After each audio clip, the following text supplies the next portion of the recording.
Halo semuanya, wabarakatuh, Shalom, Om Swastiastu, nama kita semua. Panggil Carlos. Saya di sini merupakan mahasiswa Ilmu Komunikasi Universitas Negeri Surabaya atau UNESA. Dalam video ini akan bersihkan mengenai tentang presentasi dari kelompok saya, yaitu untuk mata kuliah Komunikasi Perubahan Sosial. Nah, dalam video ini akan terdapat dua tokoh media publik yang sangat terkenal untuk saat ini. Di era generasi Z ini sangat booming banget ya. Jadi mata kuliah Komunikasi Perubahan Sosial ini, Bapak Anam selaku dosen dari kami menugaskan kami untuk membahas mengenai topik mengenai media dan gender. Oleh karena itu kami menggunakan dua tokoh publik yang dapat mewakili masing-masing gender di sini.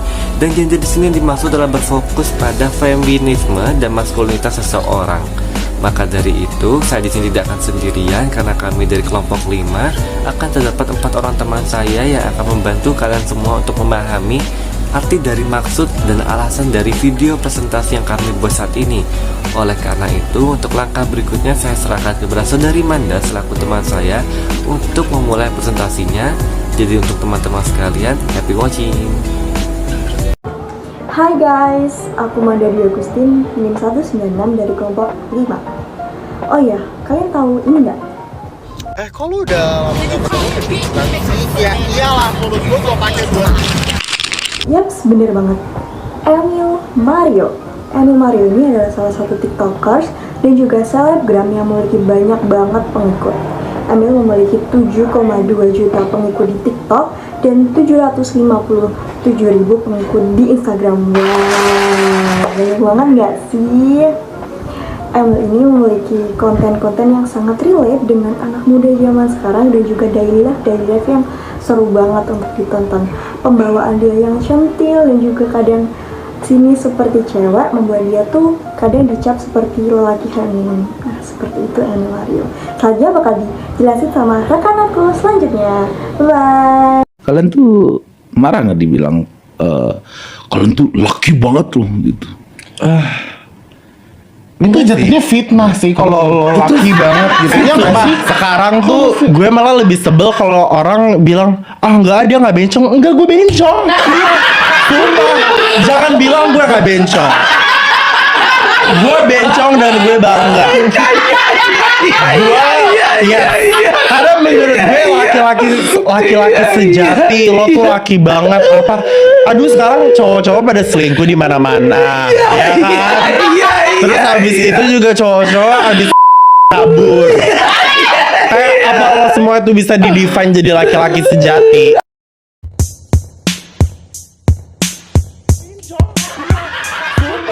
Jangan bilang gue gak bencong. Gue bencong dan gue bangga. Halo guys, aku Jubranova Firdaus dari kelompok 5 Komunikasi Perubahan Sosial. Aku mau ngebahas sedikit tentang podcastnya Master Deddy Corbuzier, Close the Door.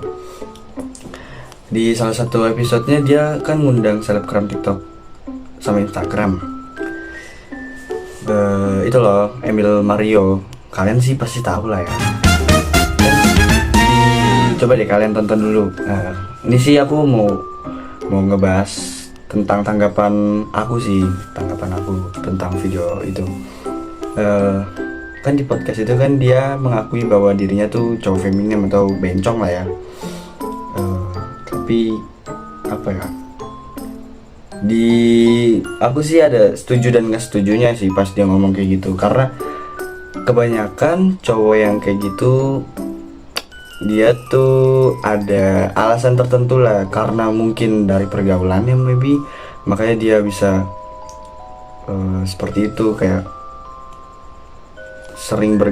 dari kecil sering bergaul sama perempuan, jadi ikut-ikutan tentang hal-hal yang perempuan lakuin gitu kan. Ya nggak apa-apa sih, it's okay maksudnya. Tapi kalau di mata laki-laki gimana ya, kayak ya aneh aja sih, lebih ke aneh aja sih.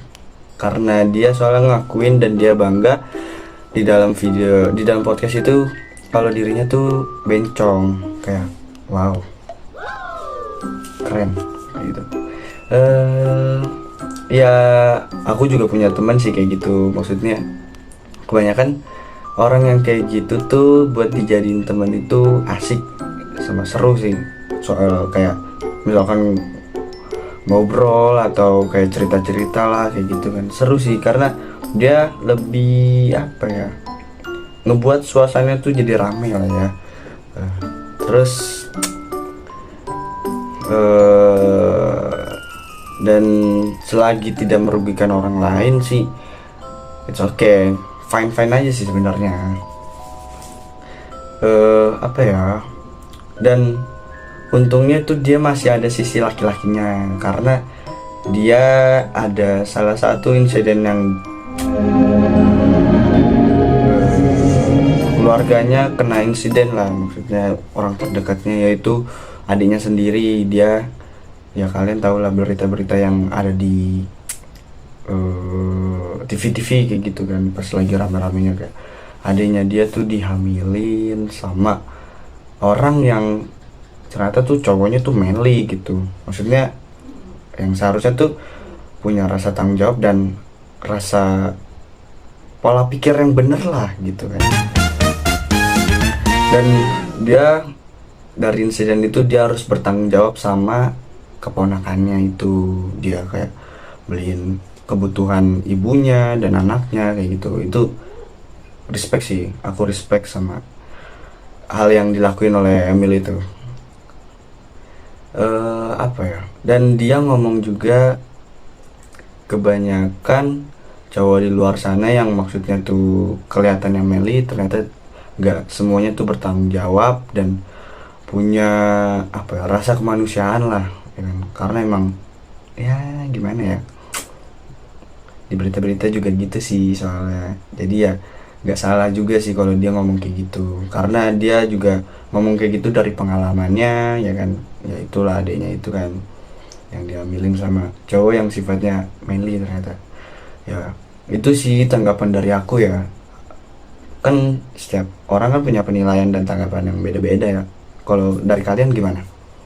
Thank you guys.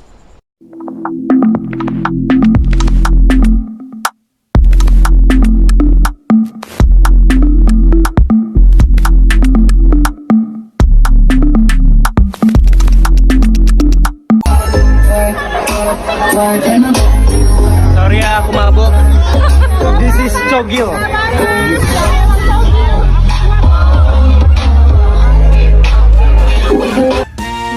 Di sini saya akan jelaskan tentang video yang ditayangkan sebelumnya.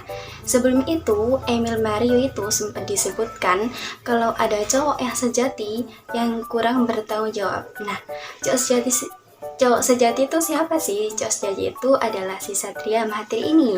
Karena si Satria Mahathir ini secara penampilan dan cara berperilakunya lebih maskulin daripada Emil Mario.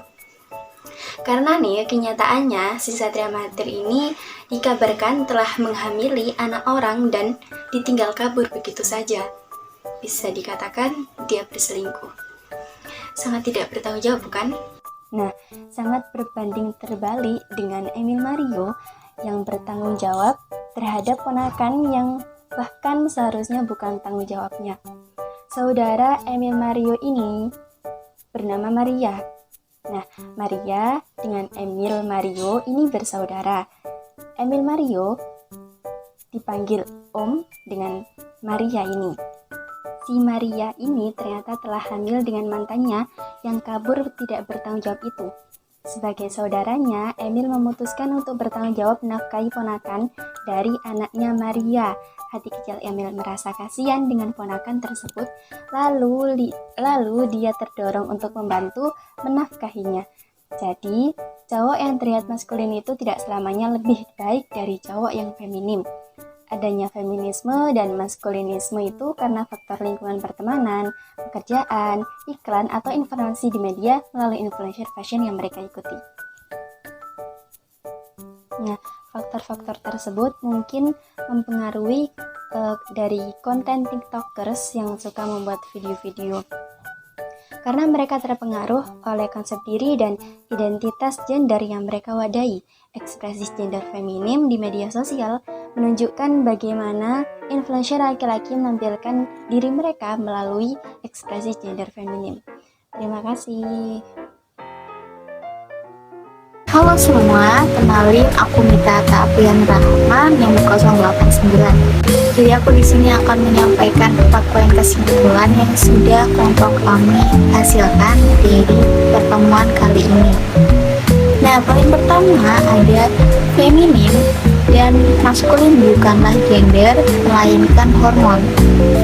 Seperti yang kita ketahui, manusia itu memiliki 2 hormon, yaitu maskulin dan feminin.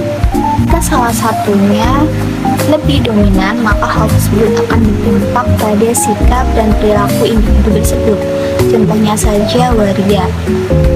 Waria lebih dominan kepada feminismenya daripada maskulinnya. Tapi bukan berarti mereka tidak memiliki hormon maskulin mereka. Tentu ada, tetapi mungkin akan tidak terlalu menonjol daripada feminismenya yang lebih dominan. Poin kedua, tidak selalu yang menyimpang bersifatkan buruk. Poin ketiga, kita tidak seharusnya menjadikan satu orang sebagai patokan untuk semuanya. Nah, penting untuk diingat bahwa penampilan yang berbeda itu tidak selalu menunjukkan sesuatu yang negatif, karena setiap individu memiliki keunikannya sendiri serta keberagaman penampilannya sendiri. Mereka memiliki style yang berbeda-beda, jadi alangkah baiknya kita tidak melihat seseorang dari penampilannya saja. Dan dari hal tersebut tentu tidak baik jika kita mematokkan satu orang untuk kita melakukan penilaian pada orang-orang lainnya, karena setiap orang memiliki kisah serta pengalaman yang berbeda-beda. Poin keempat dan terakhir yaitu media secara garis besar berhasil menjadi wadah berpendapat serta mengedukasi mengenai feminin dan maskulinitas. Nah, maksud dari poin keempat ini adalah media secara garis besar berhasil menjadi sebuah platform untuk membentuk opini dan mendidik masyarakat tentang isu-isu seperti feminisme dan maskulinitas ini, di mana media sendiri menyajikan sebuah ruang tersendiri untuk diskusi lebih mendalam. Dapat kita lihat pada komentar-komentar yang ada pada sesi sebelumnya, di mana netizen berkomentar bahwa feminisme dan maskulinitas tidak selamanya salah selagi orang yang melakukannya bertanggung jawab. Alhasil, melalui komentar-komentar semacam itu dapat memberikan bantuan berupa gambaran pada pembaca lainnya, sehingga dapat saling membantu melalui media berupa komentar. Hal ini dapat menjadikan masyarakat lebih bisa berdiskusi tentang isu-isu soal feminisme dan maskulinitas ini. Sekian yang dapat saya sampaikan. Untuk selanjutnya kita akan gali pada Carlos. Jadi terima kasih. Halo semuanya, kembali lagi dengan aku Carlos di sini. Jadi saya di sini akan membahas mengenai slide yang bertuliskan klarifikasi kelompok. Jadi pada saat ini saya sekelompok mewakili teman-teman saya di sini. Saya ingin mengklarifikasi, menjelaskan dari maksud video kami ini tidak mengajak untuk para penonton sekalian untuk memiliki rasa hate sedikit pun, karena kami di sini hanya berpendapat. Jadi video ini murni semurni-murninya pendapat kami, karena kami membahas mengenai tentang gender dan media yang berisikan tentang feminisme dan maskulinitas manusia. Oleh karena itu kami berusaha mencari contoh konkretnya untuk memberikan pemahaman yang lebih gampang untuk dipahami. Dan untuk kakak-kakak yang kami gunakan sini, kakak Sakda Jongkil dan kakak Emil Mario, kami mohon maaf bila ada kalimat-kalimat yang kurang berkenan, karena kami sini hanya bertujuan untuk mempresentasikan tugas dari komunikasi perubahan sosial selaku mendukung mata kuliah kami di jurusan Ilmu Komunikasi Universitas Negeri Surabaya. Jadi teman-teman sekalian, untuk yang menonton ini kami harap dapat mengambil hal baiknya dan mengurangi dan bahkan menghindari hal-hal negatif yang ada dalam video ini, karena tujuan kami hanya menyampaikan pendapat kami. Segala bentuk kekurangan dalam video ini kami mohon sebesar-besarnya untuk dimaafkan, baik dari cara kami menyampaikan pendapat, cara pengambilan gambar, cara kami mengedit video. Kami mohon sebesar-besarnya untuk dimaafkan, karena tujuan dari video ini hanya berupa tugas video presentasi dari tugas mata kuliah Komunikasi Perubahan Sosial.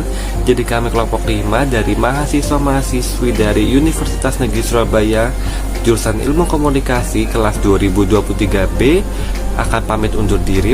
Minum Milo dengan adem sari. Kami kelompok 5 pamit untuk undur diri. Sekian dari kami, peace out.